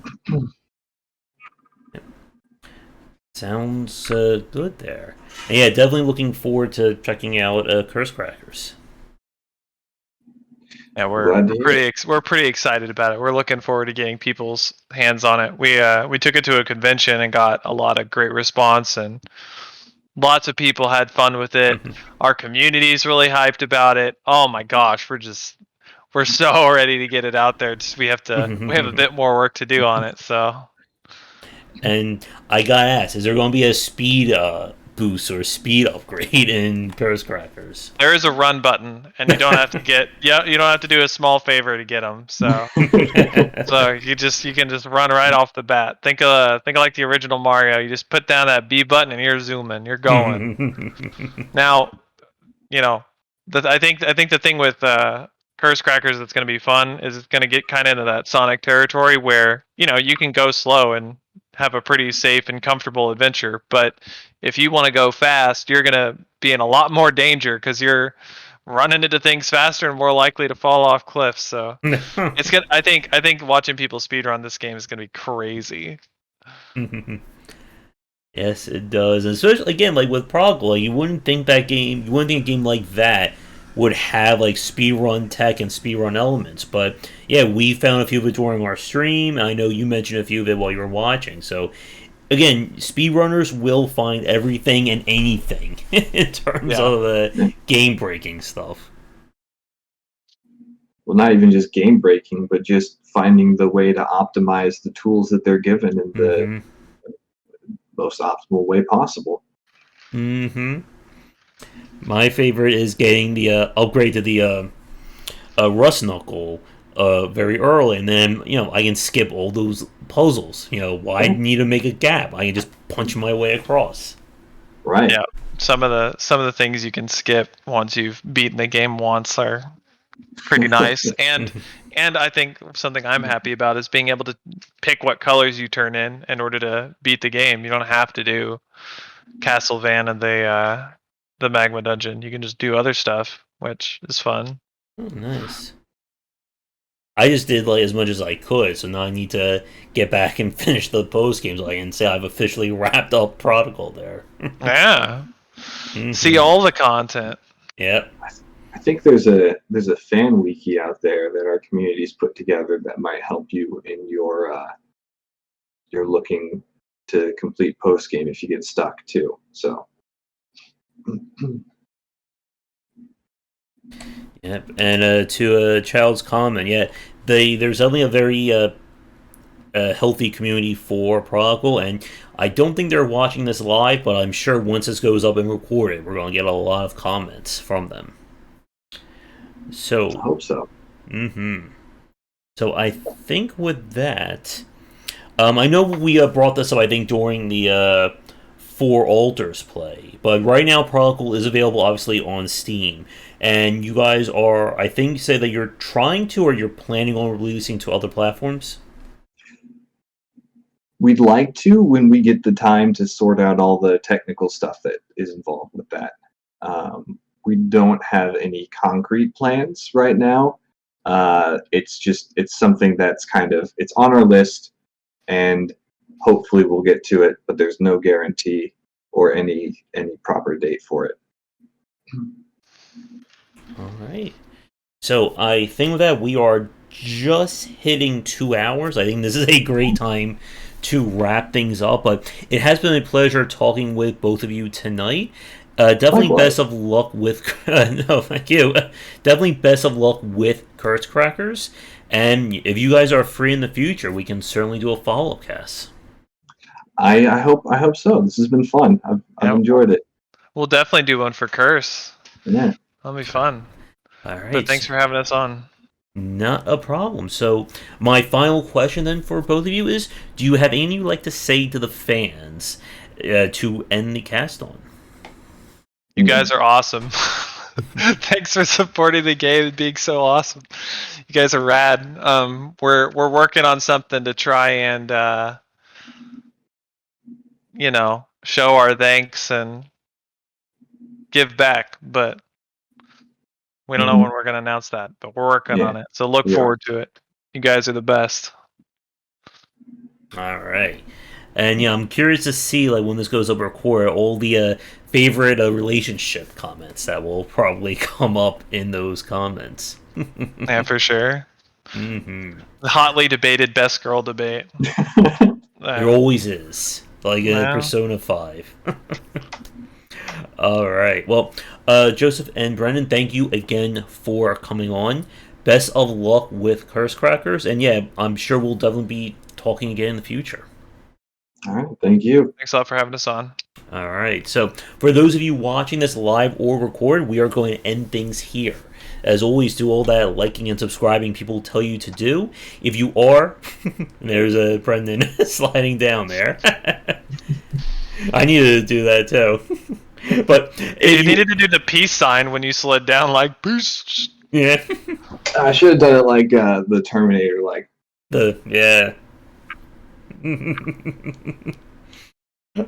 If you are a developer who's working on a game or want to talk design, definitely feel free to get in touch. We're always looking for new guests. Be sure to join our Discord if you're interested in talking about game design and game dev. And come back for daily discussions on game design here and on game wisdom, where is in the art and science of games. And I will, yeah, that's one thing I need to, if I get down on the floor, I may not be able to get up in time to turn off the stream. So everyone have a great rest of your night, and come back for daily discussions on game design here and on game wisdom, where is in the art and science of games. Until next time, take care. And I'm going to see if I can slide down here now.